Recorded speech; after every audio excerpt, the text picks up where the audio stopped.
네, 이번 시간은 282페이지입니다. 계약법 총론 들어가겠습니다. 자, 계약법 총론. 자, 다시 또 어디서부터 시작해야 될까요? 자, 계약법은 어떻게 해야 될까? 그러면 들어가기 전에 한번 민법전 563조가 있어요. 네, 매매에 관련된 조문이에요. 자, 이 조문에 가면은 자, 파는 사람이 있고요.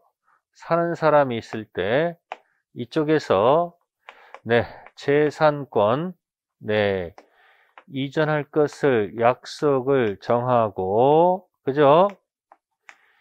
자, 이쪽에서는 이제 네, 대금 지급할 것을 약정하게 되면 효력이 생긴다 이렇게 규정되어 있습니다.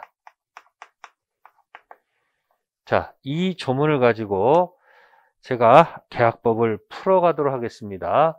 자, 민법전에는 15가지 전형 계약이 있었다. 무슨 계약이 있었다? 전형 계약. 그러면 자, 8개의 전형 물건이 있었죠. 그죠? 민법전에는 8.15 전형 물건은 8개, 전형 계약은 15개.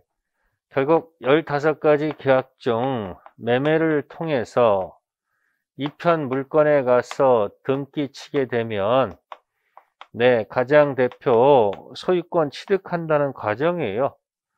매매해서 등기해서 소유권 취득한다. 우리가 인생 과정이 이거예요.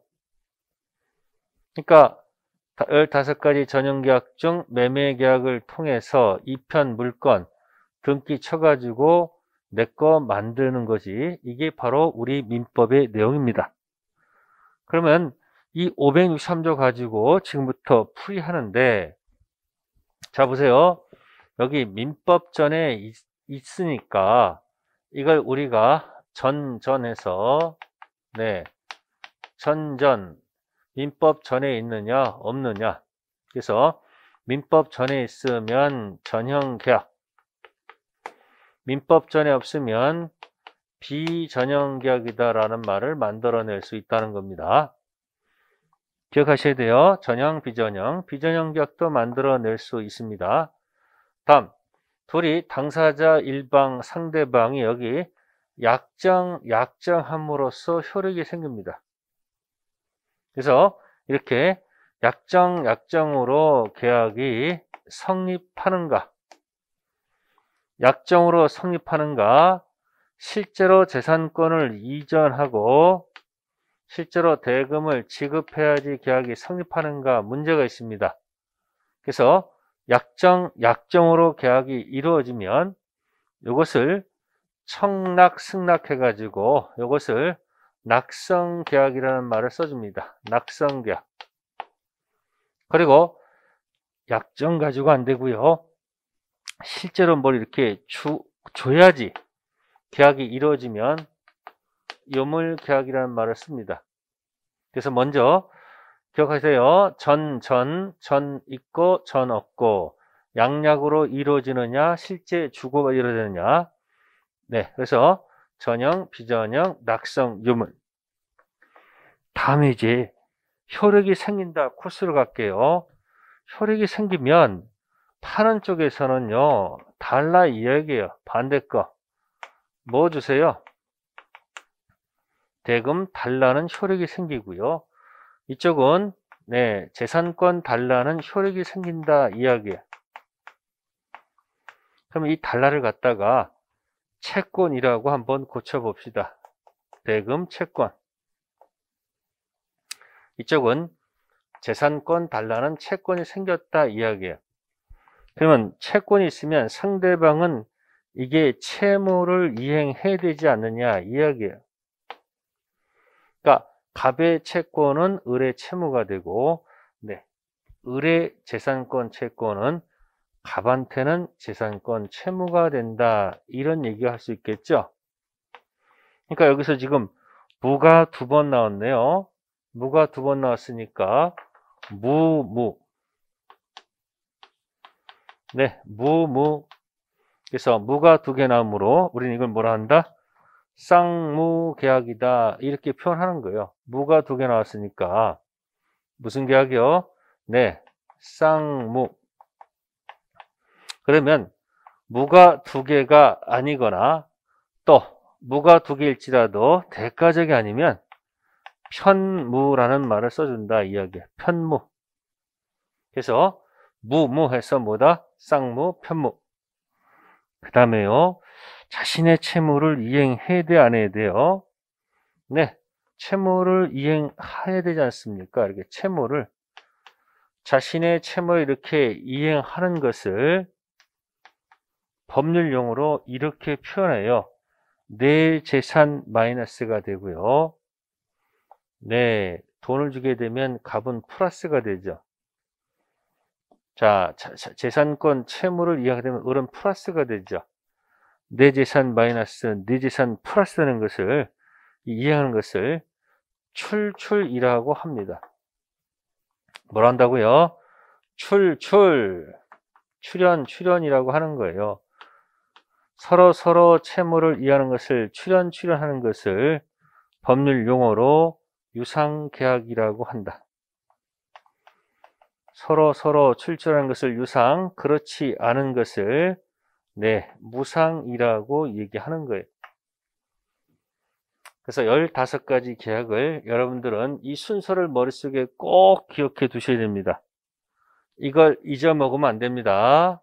어려운 게 아니고 연습하면 됩니다. 민법 전에 있었다.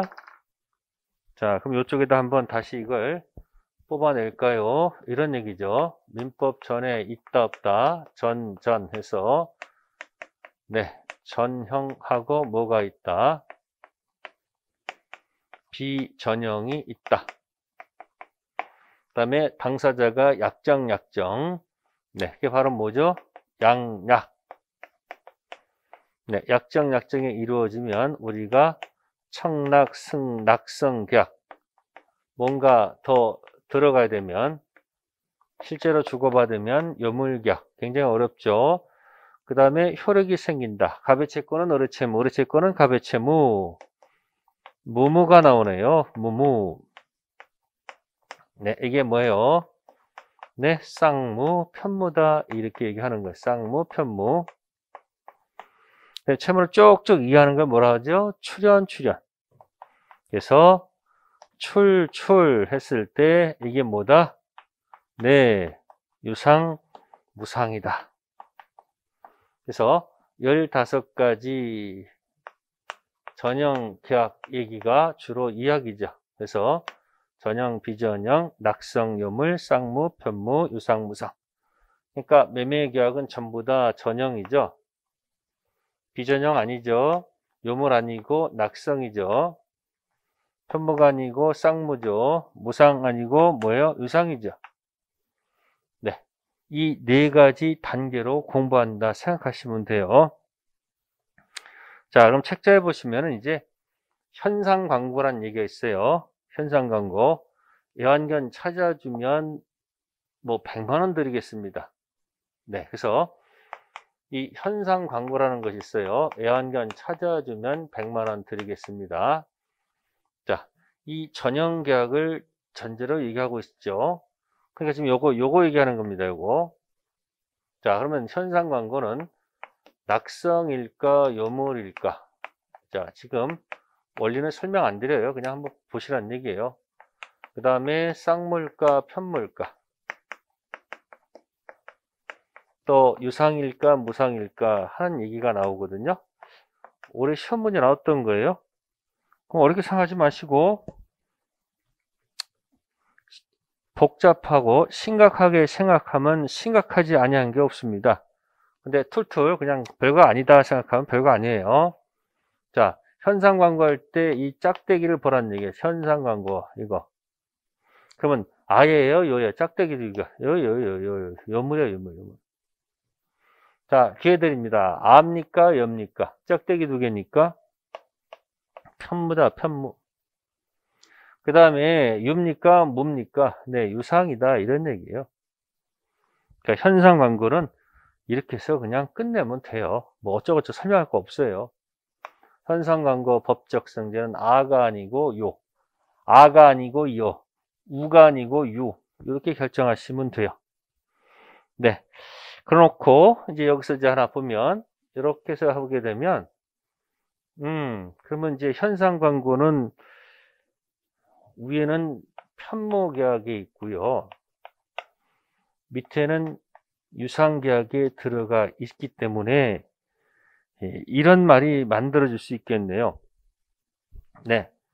유상에 속하는 모든 계약이 올 쌍무다. 그러면 이 지문은 틀렸다는 얘기죠. 현상광고까지 쌍무다 그러면 틀렸다는 얘기죠. 그런데 요건 맞아요. 쌍무에 속하는 계약은 모두 유상계약이다. 요 지문은 맞아요. 그래서 이 말이 굉장히 어려워요. 그래서 이것도 그러면 이제 한 방에 해결하면 되겠죠. 이렇게 해결하면 돼요. 네, 이렇게 하면 돼요. 암호예요, 암호. 쌍무 해놓고 바깥에다가 유상. 동그라미니까 유상계약이고 이게 쌍무예요. 그러니까 이게 뭐예요? 네, 쌍무계약은 민법전에 쌍무계약은 전부가 뭐다? 네, 유상계약이다. 그러면 맞는 지문이죠. 근데 유상에 속하는 모든 것이, 그죠? 유상이 훨씬 넓잖아요. 모든 것이 쌍무다 그러면 이 지문은 틀렸다는 얘기예요. 그래서 계약 분류 중에서 책자 가시면은 283페이지 맨 우측에 1번 있을 거예요. 쌍무는 모두 유상계약이나 유상이 모두 쌍무계약인 것은 아니다. 이렇게 해서 딱 정리하시면 돼요. 연습하세요. 그래서 매매 교환 임대차는 비전형 소속이 아니고 전형 소속이고 요물이 아니고 낙성이고 그 다음에 편무가 아니고 쌍무고 그 다음 뭐예요? 네, 무상 아니고 유상. 네, 그래서 계약 분류 가지고 한 문제 나올 거라는 거 정리하시고 그 다음부터 전부 다 이거 가지고 시작하는 거예요. 자, 책자 가시면 이제 계약의 성립이 나올 거예요. 네, 284페이지 가면 계약의 성립이 나오죠. 네, 그럼 요거는 15가지 전형 계약 중에서 네, 낙성 계약에 관한 설명이다 그런 얘기예요. 낙성 계약에 관한 설명이다 이런 얘기예요. 전형, 비전형, 낙성, 요물. 낙성이 뭘까? 벌써 답이 나와 있죠. 낙성이 왜 낙성인지 아세요? 청약의 의사표시와 승낙의 의사표시가 있으면 계약이 성립한다 이런 얘기예요. 자, 여기 찾아보세요. 낙성이 어디 있어요? 이렇게. 네, 낙성 계약이 여기 있지 않느냐 이야기예요. 그래서 한쪽이 약정이 청약의 의사표시면 두 번째 약정은 승낙이다 뭐 그런 얘기예요. 자, 이거 따져봅시다. 그러면 청약의 상대방은 자, 특정인이어도 좋고요. 불특정이라도 관계가 없지요. 자, 자판기 비치는 청약으로 봐요. 청약의 상대방은 특정인, 불특정, 다수도 관계없어요. 그런데 승낙의 상대방은 반드시 특정인이어야 되지. 네, 불특정을 향한 승낙은 있을 수가 없죠. 자판기 비치가 청약이면 청약의 상대방은 불특정, 다수도 관계없겠지만 승낙의 상대방은 뭐다? 반드시 뭐다? 특정인 이해되지 않느냐 그런 얘기예요. 자, 지금 이렇게 하는 얘기는 자판기 가지고 연습하라 그런 얘기예요. 자판기 비치된 것을 가지고 연습을 하게 되면 알게 될 것이다. 그 다음 이 청약하고 이 청약의 유인을 좀 구별할 것. 청약의 미끼와 청약과 청약 구별하십니다. 이게 무슨 얘기냐면, 자, 갑이 청약을 했다 한다면 을이 하는 것은 을이 승낙의 자유를 갖는다, 이런 얘기예요. 그래서 을이 승낙할 수도 있고 안 할 수도 있습니다. 이쪽이 승낙하게 되면 계약이 성립하죠. 그러니까 키를 누가 갖고 있느냐? 승낙의 자유권은 을이 키를 갖고 하는 것이 청약이고요. 그럼 청약의 위는 뭐냐? 네, 갑이 청약하도록 미끼를 던졌다 이야기예요. 이 청약의 미끼를 보고서 을이 하는 것이 이게 승낙이 아니에요. 청약이다, 이런 얘기예요. 그럼 보세요. 그럼 여기서는 승낙의 자유를 갑이 갖고 있잖아요. 승낙의 자유를 누가 갖고 있다고요? 갑이 갖고 있잖아요. 그러니까 위인한 자가 키를 갖고 이쪽에서 이제 뭘 하게 되면 승낙하게 되면 계약이 성립하는 거예요. 그래서 청약과 청약의 유의는 구별할 것. 자, 요 두 가지 가장 비교적인 게 뭐냐면, 자, 가격표가, 자, 상품 진열이 있을 때 가격표가 없는 상품 진열은 이건 청약 위인으로 보고요. 가격표가 붙어 있으면 이거는 청약으로 본다. 또 청약 위는 뭐가 있을까요? 뭐 가끔 여러분들 공실 있음. 자, 건물에 2층 방이 비어 있음, 공실 있음, 전화번호 적혀 있죠. 그건 청약이 아니고 청약의 위인으로 보는 겁니다. 그래서 을이 가서 방 있습니까? 청약해서 이쪽에서 뭐요? 안 된다 그러면 못 하는 겁니다. 그래서 청약과 청약의 위인 한번 뭐 할 것? 네, 구별해 보는 것이 좋겠습니다. 그래서 지금 특정인, 불특정 가지고 하고요. 조심할 것은 청약의 위인하고 구별할 것. 청약의 미끼랑 조심하시고. 네, 세 번째는 이제 청약이 대화자 간의 청약은 도달주의를 취하고요.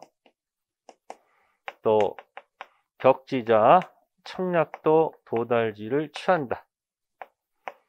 네, 요거는 이 총칙 앞에서 나오는 얘기예요. 그래서 상대방 있는 의사표시는 네, 대화자 또 격지자 이런 거 묻지 않고 도달주의를 취한다고 111조 1항이 있어요. 네, 이것 따라서 이 청약도 대화자, 격지자 묻지 않고 전부 다 무슨 주의다? 도달주의를 취한다는 이야기고요. 자, 그 다음에 이제 승낙을 뽑아서 본다면, 네, 승낙의 상대방은 특정, 불특정 다 하면 안 되고요. 불특정은 안 되겠죠. 자, 그럼 이제 승낙 가지고 보니까 몇 가지가 있네요. 첫 번째, 두 번째는 뭐냐면, 네, 변경을 가한 승낙. 자, 1억에 팔겠다 했더만 저쪽에서요 9천만 원에 사겠다, 이렇게 변경을 가한 승낙이 있다는 얘기죠. 그럼 변경을 가한 승낙이 있으면 계약은 성립하지 않고요. 이건 네, 새 청약으로 본다, 그런 얘기예요. 자, 그 다음에 변경 승낙이 있고 또 하나 뭐가 있나 봤더니 승낙의 자유가 있네요. 자, 승낙하고 하는 누구에게 승낙의 자유가 있겠죠. 혹시 갑이 이렇게 청약을 해요. 5월 10일까지 답이 없으면 승낙으로 간주한다. 5월 1일 날 편지를 발송하면서 5월 10일까지 답장 없으면 승낙으로 간주할 테니까 빨리 답 달라고, 자, 이렇게 청약을 했다 이야기예요. 그럼 을은 승낙의 자유가 있기 때문에 하고는 아무 관계 없어요. 이런 청약은 상대방을 구속한다, 구속하지 않는다? 구속하지 않아요. 왜요? 승낙의 자유가 을한테 있으니까. 따라서 을이 점점점 아무런 말이 없어도 이건 계약이 뭐하지 않는다? 성립하지 않는다. 그런 얘기야. 무슨 자유가 있다? 승낙의 자유가 있기 때문에 이런 것은 상대방을 구속하지 않는다. 자, 그 다음에 승낙 가게 되면 이제 승낙도 대화자가 있고 격지자가 있습니다. 근데 이 승낙은 대화자는 도달주의입니다. 근데 격지자는 발송주의, 발신주의라는 거, 요거 하나 조심하면 돼요. 그러니까 지금 뭐 이런 것들은 큰 의미가 없고 언제 계약이 성립하는 거니까 청약은 대화자, 격지자 묻지 않고 전부 다 도달인데, 승낙은 대화자가 하는 도달인데 격지자가 하는 발신주의다. 발송주의라는 거, 여기 하나의 포인트가 된다는 거. 그래서 이건 다른 게 아니고요. 자, 예를 들어서 지금 을이 승낙을 했을 때 편지로 하는 거예요. 편지를 띄운 날짜가, 발송한 날짜가 5월 1일이고 기간 내 도달됐다라고 가정할게요. 네, 5월 3일 날. 그러면 기간 내 도달된 것을 전제로 한다면 이 발송한 날짜에 계약이 성립한다 이야기예요. 어려운 거 없어요. 도달한 날짜가 아니고 언제? 발송. 그래서 이것을 승격발이라 이렇게 표현해요. 격지자. 그래서 격지자, 승낙은 격지자는 무슨 주의다? 발신주의를 취하는 거. 책자에 가셔가지고 그걸 꼭 좀 체킹해 두세요. 531조. 그래서 격지자, 승낙은 발신주의. 그 다음에 이제 연착된 승낙이 있네요. 뭐 똑같습니다. 그래도 자, 연착된 승낙이 있다. 그러면 그건 계약은 성립하지 않겠죠. 연착된 승낙은 물어본다. 새 청약으로 보면 돼요. 자, 그런데 이제 이 보통 연착이 아니고 특수하게 연착된 승낙이 있어요. 기간 내에 도달할 수 있음에도 불구하고 우편사고 늦게 도착한 경우가 특수 연착된 승낙입니다. 이때 법조문에서는 이렇게 들어가요. 첫 번째, 연착 통지 의무가 있다는 것. 그래서 연착 통지물을 만약에 하지 않으면 기간 내 도달된 것으로 봅니다. 그래서 계약은 성립한 것으로 갑니다.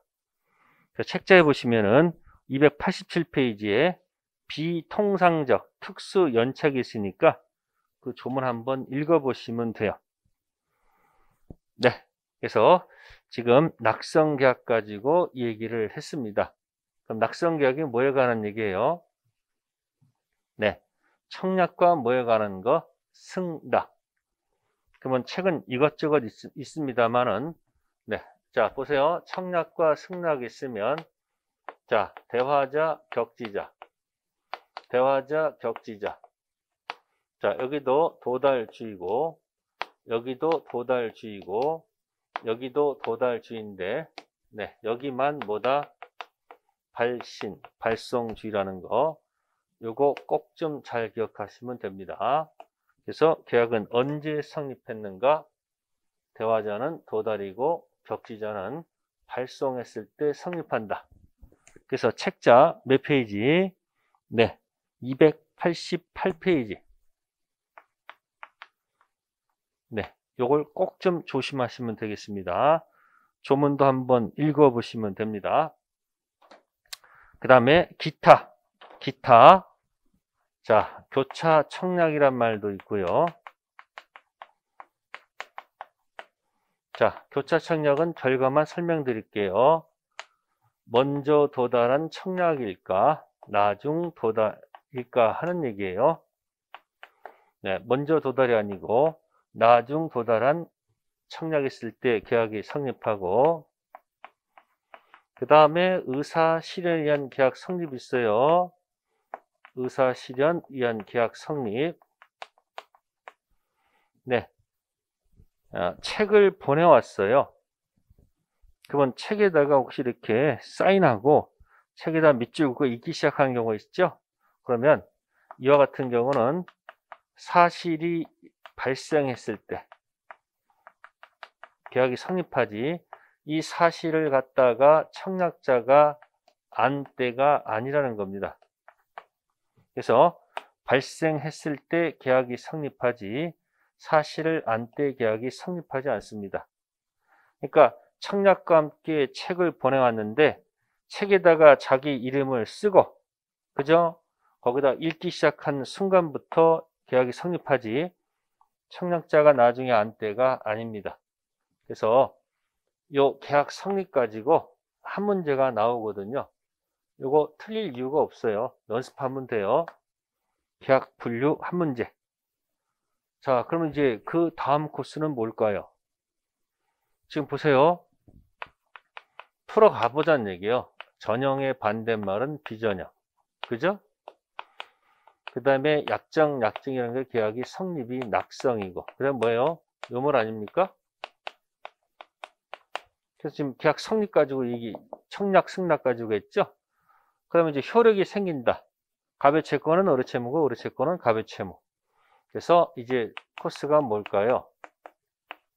네, 쌍무하고 편무다 이런 얘기예요. 편무. 쌍무계약 들어간다 이야기. 쌍무계약을 공부한다 이야기예요.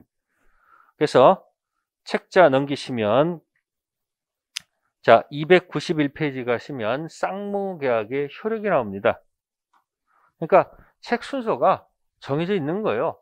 낙성, 이게 먼저 나오고, 그 다음에 이제 쌍무계약 가는 거예요. 계약 성립. 계약 체결상과실은 넘어가시고, 그럼 쌍무라는 것은 무가 두 개지 않습니까? 무 두 개. 그러니까 갑도 만약에 채무가 있고 을도 채무가 있으면 너도 줄 변제기고 나도 변제기라 한다면 상식적으로 어떻게 돼요? 네가 채무를 줄 때까지 나도 안 줄 거야. 그러니까 너도 변제기 나도 변제기면 같이 이행하자, 동시 이행하자라고 뭐 한다? 항변할 것이다. 그런 얘기예요. 자, 이런 문제가 발생하고, 그 다음에 계약을 체결한 후, 네, 건물이 화재가 났다고 봅시다. 건물이 화재가 났는데, 자, 갑도 잘못이 없고, 잘못이 없어요. 을도 잘못이 없어요. 그러니까 혹시 뭐 낙내로 화재가 난다든지 옆집 화재로 인해서 화재가 난다든지 이럴 경우는 갑도 잘못이 없고 을도 잘못이 없다는 얘기죠. 네, 그러면 을의 채무는 소멸하는 것이 맞고요. 이 을 채무도 소멸하는 것이 맞지 않겠습니까? 잘못이 없으니까. 그래서 이런 것을 대가 손실을 누가 부담하느냐? 위험부담이란 타이틀로 가지고 들어가는 거예요. 그래서 책자 보시게 되면 291페이지에 동시 이행이란 말이 나오고, 네, 그 다음에 넘기셔가지고, 네, 294페이지 가시면, 네, 뭐가 나와요? 네, 위험 부담이 나온다 이야기예요. 그러니까 우리는 지금 쌍무계약을 얘기하고 있다 이런 얘기예요. 그러면 자, 매매 계약을 체결했다 봅시다. 갑을. 그러면 여러분들이 잔금 줄 때를 한번 생각해 보세요. 잔금 줄 때. 그러면 잔금을 줄 때는 어떻게 합니까? 자, 갑은 뭘 줘야 돼요? 네, 등기, 서류를 교부해야 되고요. 을은 서로 잔금을 지급해야 되겠죠. 그러면 갑도 변제기가 도래했다는 얘기고 을도 변제기가 도래했다 이야기예요. 이렇게 서로 동시행 관계에 있는 것을 동시이행이죠. 그러면 서로 동시이행 관계에 들어가면 네, 서로 무슨 권이 있는 거예요? 항변권이 있는 거예요. 항변권. 그래서 항변권은 갑의 청구권을 을이 거절하는 거예요. 항변은 거절하는 겁니다. 영원히 거절이 아니고 잠시 거절한다. 그런 얘기야. 쌍무계약의 특질이라는 얘기죠. 당신도 변제기, 나도 변제기. 그게 무슨 관계? 동시행 관계다. 그 무슨 권? 동시항변권이다. 그런 얘기예요. 그러면 항변권의 성립 요건을 보게 되면 네, 양채무가 뭐에 돼요? 양채무가 네, 서로 대가적 의미를 갖고 있어야 되겠죠. 책자 볼게요. 양채무가 서로 대가적, 그죠? 서로 대가적 채무를 가질 것. 이쪽 채무와 이쪽 채무가 서로 대가적 쌍무 계약이니까. 자, 그 다음에 상대방 채무가 변제기 있을 것. 이 말은 당신도 변제기고 당신도 변제기라는 거죠. 그러니까 상대방도 뭐가 있을 것? 변제기에 있을 것 이런 얘기예요. 그쵸? 자, 그 다음에 세 번째는 자, 변제기인데 상대방이 뭐 하지 않는다는 걸까요? 네, 이용 제공하지 않을 것 이런 얘기예요. 그죠? 그래서 책자 보시면은 292페이지에 양채무가 서로 대가적 의미를 갖고 있고요. 서로 뭐 있을 것? 변제기에 있어야 되고요. 그 다음에 상대방이 또는 이행 제공하지 않았을 것. 이렇게 세 가지가 되어 있네요.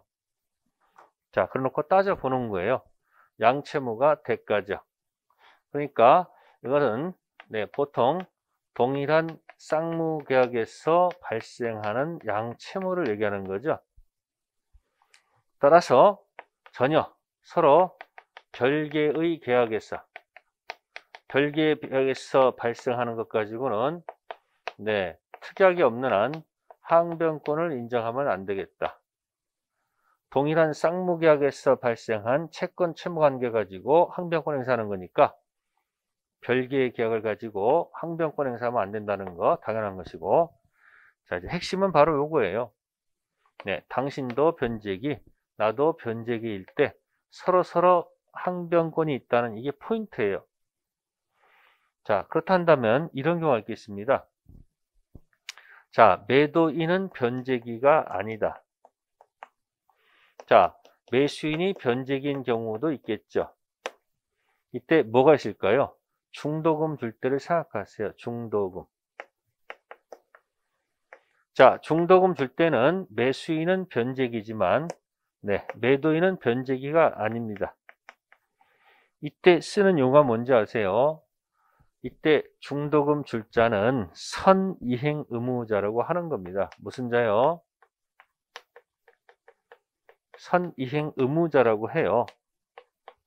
먼저 이행을 약속한 자는 무슨 권이 없습니까? 당연히 항변권이 없지요. 항변권 없다. 이 키워드예요. 자, 그런데 이건 원칙이 그렇다는 얘기고 선이행무자는 항변권이 없지만 네, 예외적으로 항변할 수 있는 기회가 있다. 항변권이 있다라는 얘기죠. 항변권이 있습니다. 자, 그 첫 번째가 뭐냐면 네, 불안의 항변권이라는 말을 씁니다. 불안의 항변권. 자, 이건 뭐냐면 갑하고 을하고 매매를 했는데 혹시 매도인께서 토지를 먼저 인도하기로 약속을 하고 네, 을이 나중에 중도금하고 잔금 주기로 약속할 수도 있죠. 자, 매매 계약하면서 계약금을 줬고요. 두 번째, 먼저 인도한 다음에 나중에 중도금, 잔금 받기로 약속했다. 혹시 이렇게 했단다면 이 목적물 인도 줄 때 갑은 선이행 의무자입니다. 그죠? 을은 변제기가 아니니까. 그래서 원래는 항변할 수가 없죠. 줘야 되겠죠. 근데 혹시 요 사이에서 안 좋은 소식이 들려왔어요. 을이 만약에 파산했다는 소식을 안다면 그러면 파산했으면 나중에 중도금, 잔금 준다는 보장이 있다 없다? 없잖아요. 그러니까 이 사람이 갑자기 불안하다 이야기예요. 불안하다. 그러니까 불안하니까 뭐요? 항변권 행사할 수 있다. 거절할 수 있다 이야기예요. 그게 불안의 항변권이다. 그런 얘기고. 그 다음에 이제 정말 중요한 판례가 하나 있는데 네, 중도금도 안 주고 보세요. 매수인이 중도금도 주지 않고 그 다음에 잔금도 주지 않고 만약에 여기 현재까지 왔다라고 합시다. 현재까지. 자, 그러면 매수인하고 매도인 입장은 달라요. 자, 그러면 잔금하고 등기 서류 교부는 동생관계죠. 그러니까 매도인이 이렇게 얘기합니다. 자, 잔금하고 서류 교부는 무슨 관계니까? 네, 동시이행 관계이다. 따라서 서로 항변권이 있으면 이건 이행지체가 아니죠. 이행지체가 아니다. 그런 얘기예요. 그래서 잔금은 노타치. 자, 그런데 이제 중도금 가지고 이렇게 얘기합니다. 너 중도금 지급 그 다음 날부터 현재까지 여기서부터 자, 잔금 거쳐서 현재까지 네, 여기도 지연이자 붙이고 내대고 플러스 자, 잔금 이유도 중도금 안 줬으니까 자, 여기도 지연이자 붙여라 라고 갑이 주장하는 겁니다. 매도인 주장이에요. 자, 이때 매수인이 뭐라고 얘기합니까? 아니, 내가 중도금 줄 수 있으면 줬지.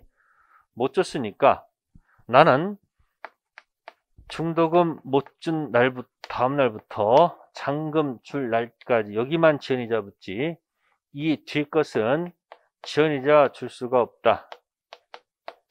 이건 누구의 주장? 을의 주장이에요. 이게. 그러니까 중도금 안 주고 잔금 안 주고 현재까지 왔을 때 서류 안 줬기 때문에 잔금은 안 줬을 것이고 문제는 포인트는 중도금이에요. 매도인 입장에서는 여기서부터 여기까지 중도금, 잔금, 현재까지 전부 다 지연이자 내놔라. 매수인은 내가 뭐 없어서 못 준 거니까 중도금 줄 다음 날부터 잔금 때까지만 지연이자 붙이고 잔금 이후부터는 지연이자 못 주겠다. 자, 법원에 갔더니 네, 을의 주장이 받아들여집니다. 네, 갑은 졌습니다. 그래서 판례 태도입니다. 잔금하고 서류하고 동생관계이기 때문에 네, 여기 중도금, 서류하고 잔금, 그 다음에 지연 손해금 붙였었으니까 요 세 가지가 다 동생관계입니다. 그래서 잔금 기준 이전 못 준 중도금만 지연이자가 붙고 잔금 기준 이후 못 준 중도금은 지연이자가 붙지 않는다는 거 꼭 기억해 두세요. 네, 그래서 이렇게 표현합니다. 선, 이행, 의무자가, 그죠? 뭐 하고 있다가 이행 지체 중, 네, 상대방 채무 변제기 도래하면, 네, 변제가 도래하면 그때부터 항변권을 갖는다. 그래서 책자에 가셔서 거기 292페이지 그 밑에 맨 밑에 B번 있을 거예요. 맨 밑에 이 B번을 별표를 한 5개 정도 해 놓으시고 한번 자주 읽어보세요. 선 이행 의무 이행 중 상대방 후 이행 채무가 도래했을 때. 그래서 요걸 꼭 좀 잘 좀 기억할 거. 맨 밑에 B. 네, 요것이 포인트가 됩니다. 자, 그래서 여기 그 다음에 상대방은 이행 제공이 없을 거 당연하겠죠. 자, 그러면 효력은 뭐가 있을까? 항변권의 효력의 포인트는 뭐냐면 다른 건 아니고요. 네, 첫 번째 이 항변권의 가장 키워드는 다른 거 없고요. 첫 번째, 네, 이행을 거절할 수 있다라는 얘기예요. 네가 줄 때까지. 근데 이 거절은 영원히 영구적으로 노하는 게 아니고 잠시 보류하는 것, 연기적 항변권이다. 그런 얘기예요. 청구권을 거절하는 건데, 저쪽에 청구권을 거절하는 건데, 영구적 항변하는 것이 아니고, 연기적 항변권이다. 그런 얘기고, 그 다음에 이제 제일 중요한 얘기죠. 항변권의 가장 중요한 얘기는 B번. 이행지체입니다. 그래서 꼭 기억하세요. 항변권 있으면 주장하지 않아도 그 자체 이행지체 책임 면제받는 거, 이게 항변권에서 제일 중요한 일. 다른 거 다 까먹어도 이건 잊어먹지 마세요. 항변권은 그 자체로 이행지체 책임 면제받는다는 게 이게 포인트야. 그러니까 아까 여기서 여기 항변권이 있으니까 여기는 지연이자가 안 붙잖아요. 이행지체가 아니니까. 이건 이행지체고, 항변권 이건 이행지체니까 지연이자 붙고, 항변권이 있으니까 지연이자가 안 붙는다는 얘기죠. 왜? 책임 면제받으니까. 네, 그 다음에 이제 소송상 효력은 자, 법원에 가서 항변권을 주장하게 되면 법원에서는 네, 상환급부 판결을 내린다는 거. 둘을 불러다가 원고 전부 패소시키지 않고요. 둘 불러다가 너도 이행하고 너도 서로 이행하라. 상환급부 판결로 해결한다는 거. 네, 최근 3가지 있는데 요거 이행지체 책임 면제 꼭 좀 기억해 두셔야 됩니다. 자, 그 다음에 이제 위험부담이라는 타이틀이 있어요. 자, 위험부담은 후발적 불능을 얘기합니다. 아주 간단하게 설명할게요. 자, 갑하고 을하고 계약을 했다 이야기예요. 계약을. 건물이 있었어요. 건물이. 그러면 이 계약은 유효하다 이런 얘기예요. 따라서 갑은 을한테 대금 채권 있고 을은 갑한테 네, 재산권 채무가 있죠. 그래서 갑의 채권 발생하고 이쪽도 채권이 발생하죠. 그러면 갑의 채권은 을한테는 이게 채무가 된다는 얘기고, 을의 채권은 갑한테 채무가 되니까 쌍무라는 얘기죠. 네, 그러다가 계약 체결 후에 건물이 화재가 났는데 이게 낙뢰로 화재가 났다 이야기에 자연적 재해로. 그러면 여기 자, 이게 물어볼게요. 을 을 잘못 있습니까? 없습니까? 네. 귀책 사유가 없죠. 그죠? 또 누구도 귀책 사유가 없어요. 갑도 귀책 사유가 없다 이야기예요. 그러면 이 을의 채무는 당연히 면제해 줘야 될 거 아니냐는 얘기죠. 면제. 그러면 갑의 채무도 면제해 주는 거 아니냐 이야기예요. 이 말은 무슨 얘기예요? 이 채무가 면제받는다는 것은 갑은 대금 채권을 행사할 수 없다는 얘기 아니에요. 대금 채권이 없다는 얘기죠. 또 을의 갑의 채무가 면제받는다는 것은 을도 재산권 단란 채권이 없다는 얘기죠. 결국 대금을 청구할 수가 없다 이야기예요. 누구? 여기 갑이. 그래서 대가 손실을 위험이라고 해요. 이걸 전부 다 갑이 부담할 수밖에 없다 이야기예요. 그러니까 갑은 돈 달라 할 수 없고 을도 재산권 달라 할 수가 없으니까 서로 달라 할 수가 없어요. 그럼 궁극적으로 갑은 건물 날라갔고 돈도 달라 할 수 없으니까 손실은 다 갑이 부담한다는 얘기죠. 이때 이 갑은 채무자가 된다 그 얘기예요. 채무자. 왜 채무자일까? 네, 집이 불났기 때문에 갑은 재산권 채무자일 수밖에 없다는 거예요. 이게 채무자 위험부담주의. 자, 똑같이 그림을 그려놓고 갑하고 을하고 계약을 체결했어요. 계약이 유효합니다. 그러면 만약에 을한테 이게 그림 그릴 필요가 없죠. 만약에 을의 잘못으로 건물이 화재가 났다고 봅시다. 지금 여기 아니고 그림 다 빼버릴게요. 자, 이렇게 있었는데 불이 났다 이야기예요. 화재가 건물이. 근데 을의 잘못으로 매수인의 잘못으로 만약에 건물이 화재가 나면 네, 을의 채무는 면제가 아니죠. 이건 뭐 해야 돼요? 존속시켜야 되죠. 그 얘기는 갑은 을한테 돈 달라 할 수 있다는 얘기고 갑은 잘못이 없잖아요. 그러니까 이 사람 채무는 뭐 한다? 소멸한다는 얘기예요. 그러니까 을은 재산권 달라 할 수 없지만 갑은 돈 달라 할 수 있잖아요.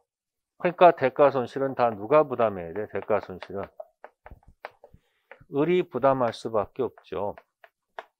그러니까 이 을은 뭐가 된다? 재산권 뭐가 된다? 채권자가 된다 이야기예요. 네, 그림을 어렵게 설명했는데 그냥 이런 얘기예요. 갑하고 을하고 계약을 체결한 후에 건물이 있었고, 자, 계약은 유효했었죠. 건물이 화재가 났다네, 화재가.